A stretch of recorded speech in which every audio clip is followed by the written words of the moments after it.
Bonsoir à tous, ravi de vous retrouver en ce début de semaine sur Monaco Info pour une nouvelle édition. Voici les titres de votre journal. Qui sont les lauréats de la 46e édition du Festival international du cirque de Monte-Carlo? Le palmarès de cette édition anniversaire a été proclamé dimanche soir. Reportage à suivre dans quelques instants. Eux étaient deux grands amoureux de cirque, tout comme l'était le prince René III, si bien que leur passion est devenue une collection. Une sélection d'œuvres de Patrick et Krinou Hourdequin va être mise aux enchères prochainement. Une collection, vous le verrez, unique. Dans ce journal également, la cérémonie des vœux du centre hospitalier Princesse Grace en présence du prince Albert II, avec un regard sur le futur et le nouvel hôpital. Nous reviendrons également sur le match très serré en championnat de l'AS Monaco Basket face au Mans qui s'est soldé par une courte victoire de la Roca Team. Et enfin, à la fin de ce JT, nous recevrons Bernard Macario, auteur du livre Les Olympiades féminines de Monte-Carlo, un événement qui symbolisait à l'époque la première étape de l'accès des femmes aux Jeux Olympiques. La 46e édition du Festival international du cirque de Monte-Carlo a dévoilé son palmarès dimanche soir. Plus de 40 prix ont été attribués, en plus des traditionnels clowns d'or, d'argent et de bronze. Émilie Terrasson et Thomas Deus ont assisté à l'annonce des grands gagnants de cette édition anniversaire dans une ambiance très festive. Regardez. Après 2 jours de représentation, le palmarès du 46e Festival international de Monte-Carlo a eu lieu ce dimanche soir. Les artistes de cirque ont obtenu leur récompense, bien que certains recevront les prix mardi soir pour la soirée de gala. Mais l'enthousiasme et la joie à l'annonce de leur victoire ne s'est pas fait attendre. It's very difficult to find the words. I still can't believe I'm shaking. I was already happy how we work, and this is far beyond our expectations. So I will try. I think I will remember forever this moment. Comme elle, cette année, 2 autres groupes ont obtenu la plus haute distinction du festival, le Clown d'Or. Very surprised and thankful to get this prize. Pour la famille Grus, le Clown d'Or a été obtenu pour le tableau acrobatique Jongleur à cheval, en hommage à leur famille. Dans notre famille, il y a cette tradition aussi de ce savoir-faire qu'on se transmet de génération en génération. Là, on est venu avec plusieurs tableaux, mais que ce soit celui-là qui soit récompensé particulièrement, ça me touche énormément. C'est mes 2 fils, c'est moi qui leur ai transmis et c'est vraiment une grande fierté. Au cœur du festival, la catégorie New Generation a également ravi le jury. Pour ces nouveaux talents qui ont entre 12 et 21 ans, recevoir un prix est une grande fierté. Per questo premio è felicissima. J'ai reçu 2 prix, je suis très touché parce que je ne m'attendais vraiment pas à recevoir des prix et ça fait plaisir. Parmi les prix de cette année, Son Altesse Sérénissime la Princesse Stéphanie a obtenu le prix Société des Bains de Mer, Hôtels et Casinos pour son implication en tant que présidente du festival. Et le prix spécial de l'Association européenne de cirque a été délivré au docteur Alain Frère pour souligner son travail depuis la première édition. Ce qui me plaît le plus, c'est d'avoir été dans le jury.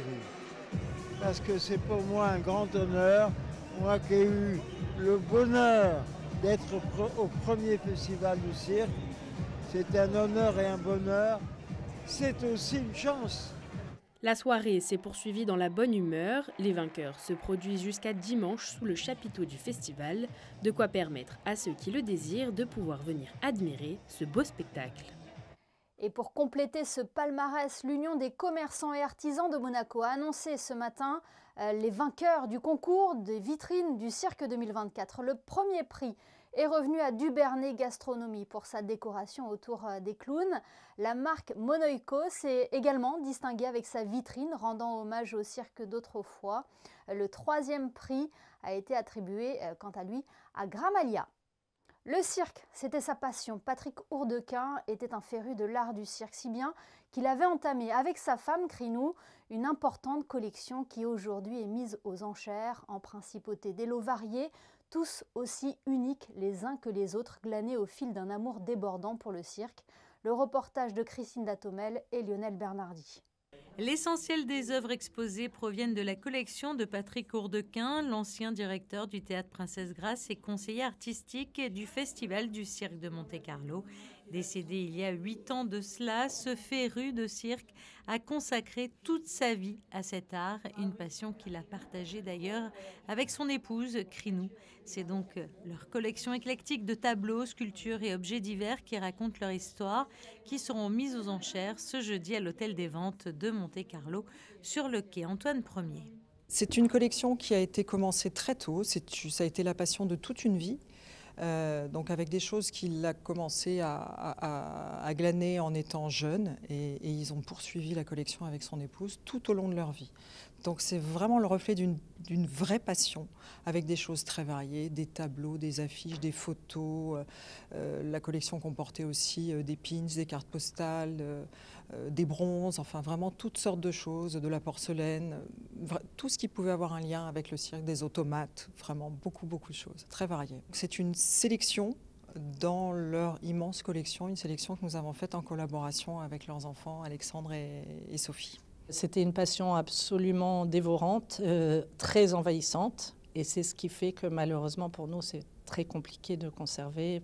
À Monaco, les surfaces étant ce qu'elles sont, difficile pour mon frère et moi de conserver tous ces objets, mais chacun son histoire puisque la plupart des objets, des œuvres qui sont présents là représentent une amitié avec un artiste, des artistes internationaux, certains artistes même de cirque, certains magiciens, mais chacun a son histoire propre vraiment et oui, on a grandi nous au milieu de tout ça.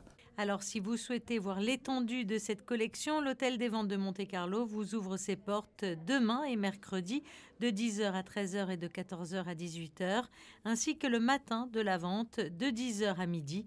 Les 300 pièces seront ensuite vendues aux enchères jeudi à 14h30. Passons à toute autre chose. À présent, c'est de tradition en ce début d'année, le centre hospitalier Princesse Grace a réuni l'ensemble de son personnel pour sa traditionnelle cérémonie de vœux. L'occasion de dresser un bilan de l'année 2023 tout en dévoilant les perspectives pour 2024 avec un regard vers le futur et le nouveau CHPG. Christine Datomel vous en dit plus.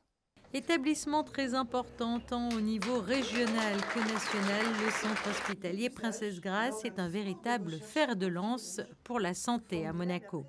Et c'est entouré de ses équipes que la directrice du CHPG a présenté ses vœux à l'ensemble de son personnel ce lundi en présence du prince souverain et de nombreux officiels.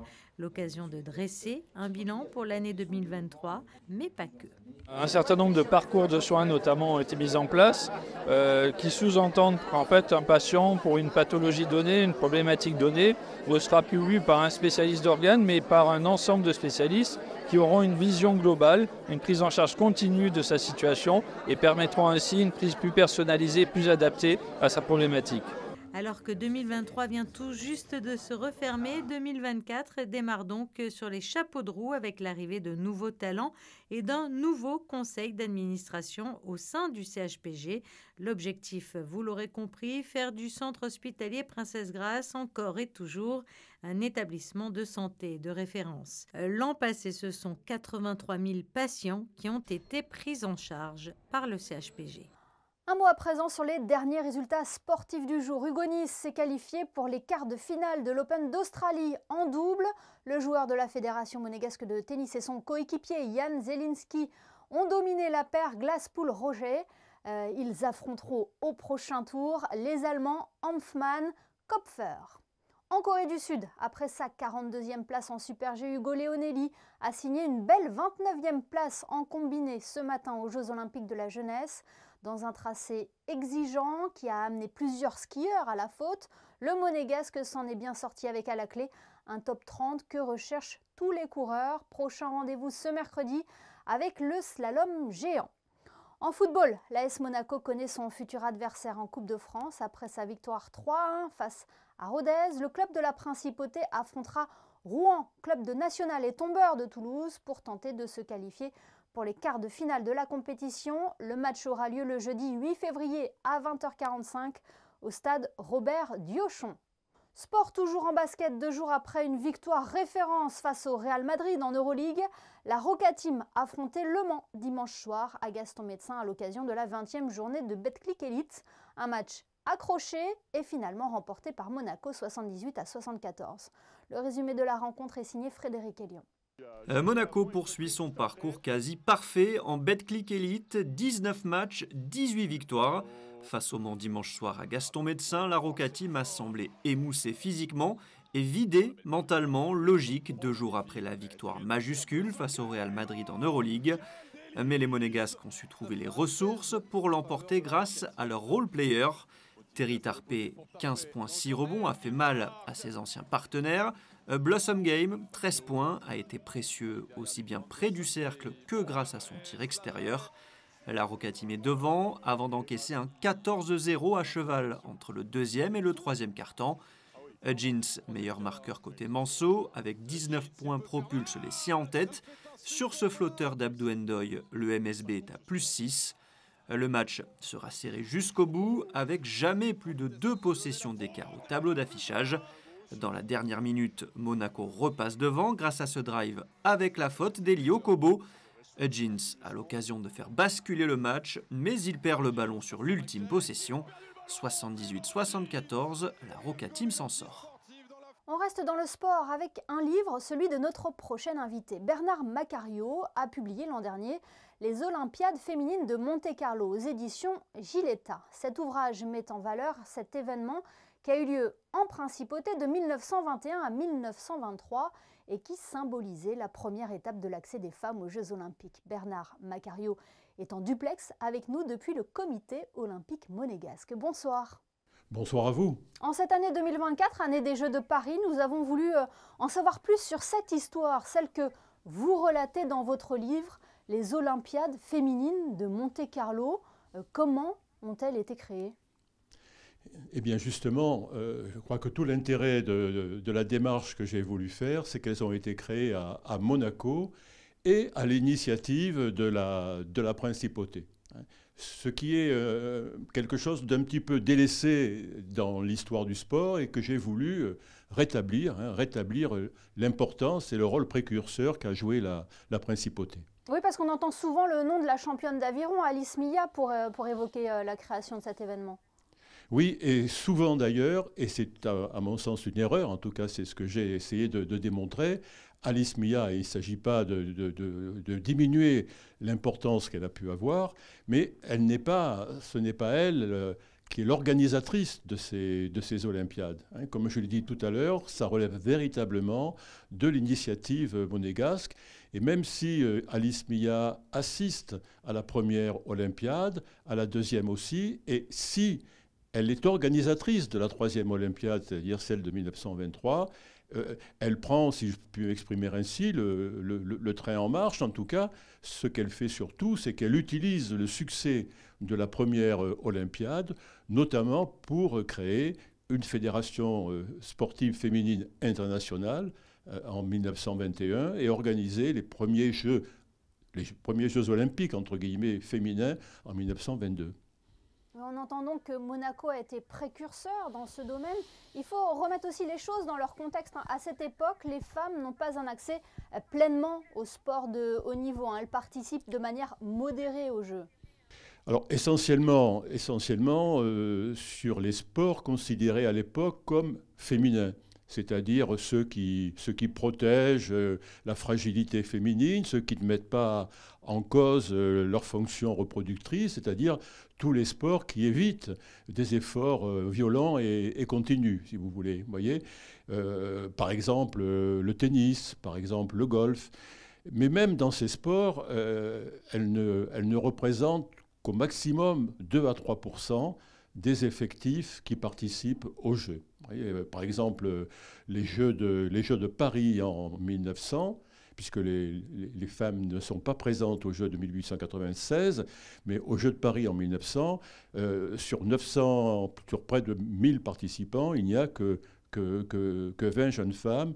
D'ailleurs, la première médaille d'or pour une Britannique, Margaret Cooper, qui remporte le simple dame en tennis. Mais en 1921, pour ces premières Olympiades féminines de Monte-Carlo, il y a vraiment un réel enthousiasme. eh bien, c'est presque même une surprise pour les organisateurs, parce qu'ils se lançaient quand même dans l'inconnu. Hein. Même le sport international n'est pas très développé à ce moment-là, même pour les hommes.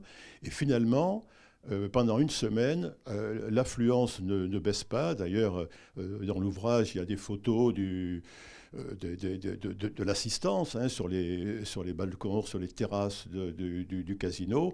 Et c'est effectivement l'abondance, et c'est plein chaque jour. Et ça dure une semaine. Oui. Et quels étaient les sports au programme ? Eh bien, les sports, alors il y a un mixte, si vous voulez, entre des compétitions d'athlétisme, et c'est en ce sens qu'on peut dire que les Olympiades de Monégasque sont la première manifestation du sport féminin compétitif, donc athlétisme, et également des démonstrations de danse, de gymnastique rythmique, c'est-à-dire la dimension esthétique. Vous voyez, on fait cohabiter à Monaco la dimension compétitive et sur des sports qui, a priori, dont les femmes sont écartées, et qui cohabitent donc avec la dimension plus artistique, plus esthétique. Et 100 ans plus tard, Bernard Marcario, on parle aujourd'hui de parité dans des Jeux Olympiques. Ceux de Paris seront les premiers. Hein. Voilà, tout à fait. Et, si vous voulez, ce que je voulais aussi insister par rapport à ce livre, et c'est important pour moi que l'on enregistre cette émission au sein du Comité olympique monégasque, hein, parce qu'à la fois le Comité olympique monégasque donc, fait partie de ce mouvement olympique et qui, comme vous venez de le dire, nous conduit à la parité homme-femme parmi les participants aux Jeux olympiques. Mais je remercie le Comité olympique monégasque parce que, comme vous le savez, ce livre a obtenu le prix de l'Association des écrivains sportifs dans la catégorie beau livre. Et je crois que cette catégorie, il n'aurait pas pu y prétendre s'il n'y avait pas eu le soutien du Comité olympique monégasque. Donc je voudrais, à travers ce moment passé avec vous, leur adresser vraiment, ainsi que mon éditeur, leur adresser mes plus sincères remerciements. Eh bien, merci beaucoup d'avoir partagé ce moment avec nous, Bernard Marcario. On rappelle donc le nom de votre ouvrage, Les Olympiades féminines de Monte-Carlo, aux éditions Giletta. Merci. Merci à vous. Il est temps à présent de découvrir un nouveau numéro de Ceux qui font Monaco. On vous retrouve, Christine Tomel, devant une enseigne qui propose des produits d'une extrême fraîcheur, on peut dire de la mer à l'assiette. Qui ne connaît pas en principauté Uluvassou, le lieu où vous pouvez déguster vos poissons frais directement sur place. Uluvassou veut dire loup de mer et vous allez le voir, de la Méditerranée à Uluvassou, il n'y a qu'un pas. On associe la pêche locale pêchée par notre dernier pêcheur de Monaco, Eric Rinaldi, à la dégustation sur place pour tous les habitants de Monaco et limitrophes entre midi et 15h. Concrètement, la journée commence vers entre 5h30 et 6h pour faire les commandes des bateaux. Je sais que Eric prépare le matériel pour ses sorties de pêche. On voit plus ou moins ce qu'on a besoin. On commande au fur et à mesure pour les clients, pour le détail, pour la partie restaurant. Ça dépend beaucoup de ce qu'il va trouver. Donc bon, on essaye de... Lui, il a l'habitude de mettre plus ou moins les filets par rapport à ce qu'il veut pêcher, mais bon, c'est au petit bonheur la chance. Donc on dit, bon, peut-être il va pêcher pour les rougets, pour les langoustines, pour les crustacés, mais on attend toujours la pêche, ça c'est toujours la surprise. À partir de 8h30, 9h, j'ai le chef en cuisine, donc lui qui réceptionne la marchandise, et tous les matins, tous les jours, on fait un menu de savoir ce qu'il veut faire, ce qu'on a disponible, ce qu'il a envie de faire, produits frais, pas frais, crus, salés, ce qu'il veut. Nous, la carte, ça se compose toujours du plateau écaillé. Donc, il y a toujours des huîtres, des crevettes cuites sur place. Tous les jours, on cuit les crevettes, des bouleaux cuits sur place. Beaucoup de crustacés crus, la dorade en croûte d'eau, tout ce genre de choses. Après, on a une partie froide, donc un tartare du jour, souvent le thon rouge méditerranéen pêché par notre pêcheur. Et quelques plats chauds, donc des filets, des sequences de filets, des crustacés, un poulpe cuit tous les jours. Voilà, et après, si vous voulez, vous rentrez sur le banc et choisir un poisson entier, ce qui vous fait plaisir. Alors vous l'aurez compris, Uluvassou fait de la vente à emporter, de la dégustation sur place, mais l'établissement s'occupe également de la vente pour les professionnels, les restaurateurs, les grossistes ou encore les privés. Et le petit plus, c'est que la livraison est gratuite partout en principauté. Merci Christinda, on vous retrouve dans quelques instants dans les studios de Monaco Info pour les prévisions météo. Le temps pour moi de vous dire que 2 nouveaux numéros de Monaco Info, le podcast, sont en ligne. L'entrepreneur et créateur de contenu GMK et l'avocat conseiller national Régis Bergonzi sont au micro de Geneviève Berthy. Ces 2 entretiens sont donc dès à présent disponibles à l'écoute sur toutes les bonnes plateformes en ligne. Place à votre météo. Christinda, quelle est la tendance pour la journée de mardi ? Bonsoir Émilie, bonsoir à tous. Demain, malgré quelques passages nuageux en début de matinée, le temps s'éclaircira pour laisser place à un beau ciel bleu. Les températures seront plus douces également puisque les maximales avoisineront les 16 degrés. Demain, le soleil se lèvera à 7h54 et se couchera à 17h29.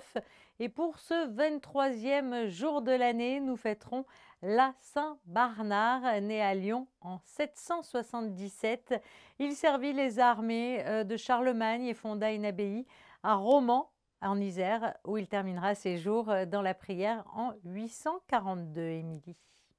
Merci Christinda et merci à vous d'être fidèles chaque soir au JT de Monaco Info. On referme ce journal avec la présentation événement de la nouvelle voiture du pilote britannique Chris Ingram qui prendra le départ du 92e Rallye Monte-Carlo, un événement que vous pourrez suivre en direct sur notre antenne ce jeudi avec nos experts Vanessa Dessy, Frédéric Elion, Christophe Paco et notre consultant Franck Phillips. Passez une excellente soirée et à demain pour un nouveau JT sur Monaco Info.